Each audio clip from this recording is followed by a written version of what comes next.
Today's reading comes again from Matthew's Gospel. It's Matthew chapter 21 and verses 33 to 46, the parable of the tenants in the vineyard.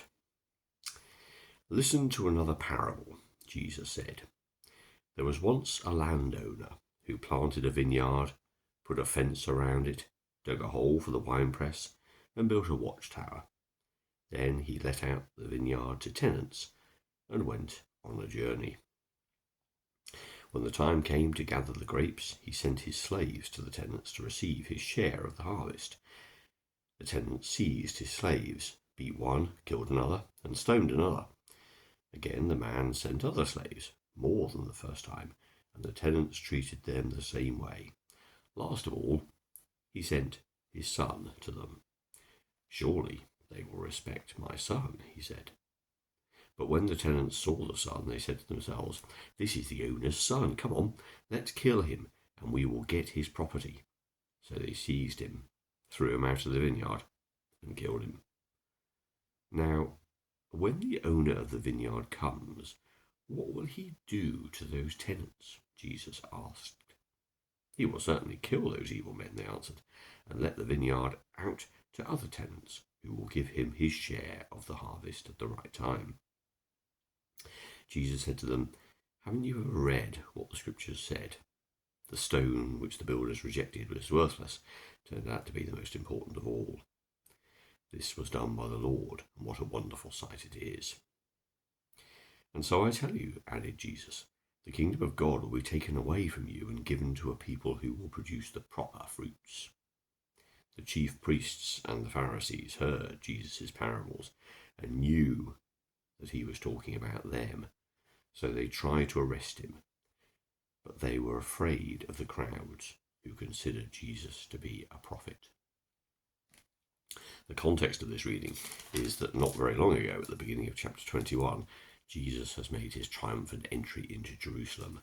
And in Matthew's account, he goes straight to the temple and teaches. So it's not a challenge to the religious authorities, but what Jesus is, who Jesus is, and what he is saying, and the kingdom of God that he's proclaiming is just such at odds with the organized religion of the day and with the hierarchy of religious order that was taking place, especially in Jerusalem, the center of Judaism.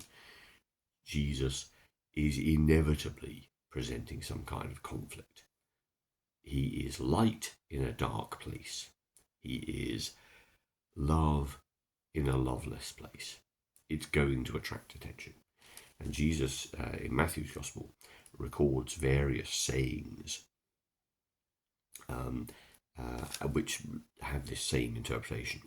Just before this one, we've had the parable of the two sons, where he talks about one who is both who are asked to do something, one who says they won't and then they do, and the other one who says that they will and then they don't, and which one's right. And it ends up being about the one who actually does something. Doesn't matter what you say, it's what you do that matters. And this follows directly into the parable we've just heard. Jesus is talking about the people of Israel and how God had given them everything, given them the potential to produce so much good, having blessed them with his own company, his own teaching, his intimacy, his relationship. They should have learned, they should have known, they should have gone out into the world and created such peace and glory and love. But in fact, that isn't the case.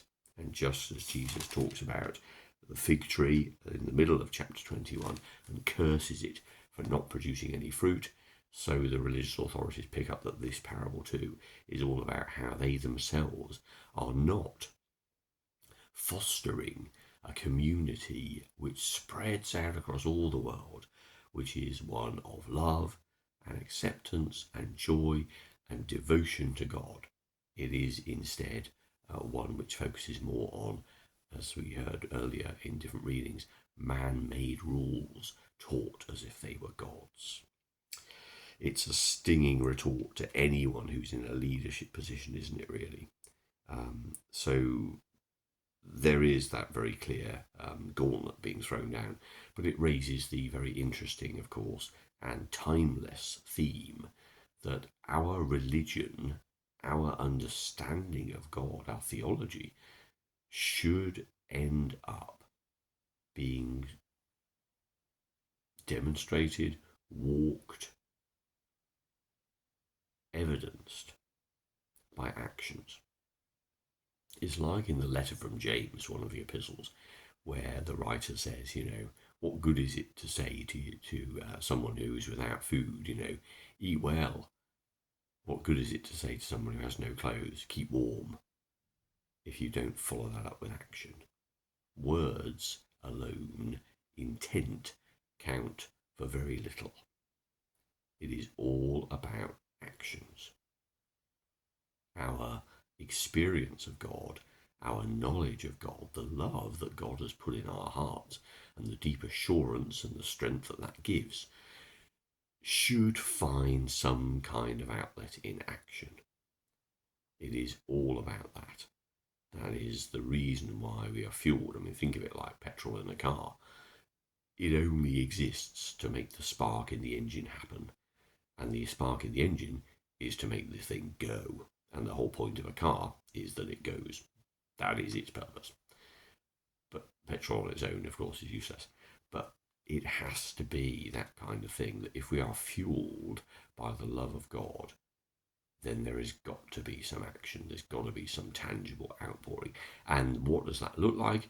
Well, it will vary for each one of us, and how that, the context within which that works is different for all of us, because we all have different contexts.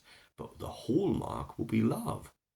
And whatever we do, whatever our actions, and least of all our words, it's about love. Love for others. Love unconditional. Love that knows no prejudice. Love that knows no barriers. Love that is not exclusive, because that's not love. Love that is unconditional, because that's our experience of God. That's what God is like to you and me. And so our response has to be one of love. And if you look much further than that, in some ways you're overcomplicating it, because that is simply what it is. Jesus walked around showing unconditional love to people. He was also, because he was God, able to cure people of illnesses and do all sorts of miraculous signs, but essentially he engaged with everybody as if they mattered, because they were loved, because they were all treasured by God. And it is a response to God's love for us that we love God's people, because we know they're all the same. And that is the glorious thing about the kingdom of God and the kingdom of heaven here on earth. It's about unity and acceptance, love, peace, joy, and a wonderful vision that everybody matters. And our lives, entrusted to us as they are, every moment, every breath, our health, our wealth, our very lives, entrusted to us on loan, just like the vineyard to those tenants. What are we going to do with it? What do we create with it? What grows out of that?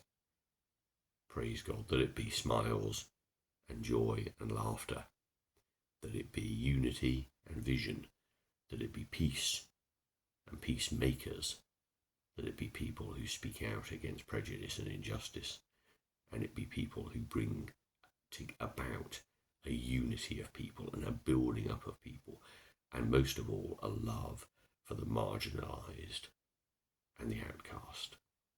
For this is our calling.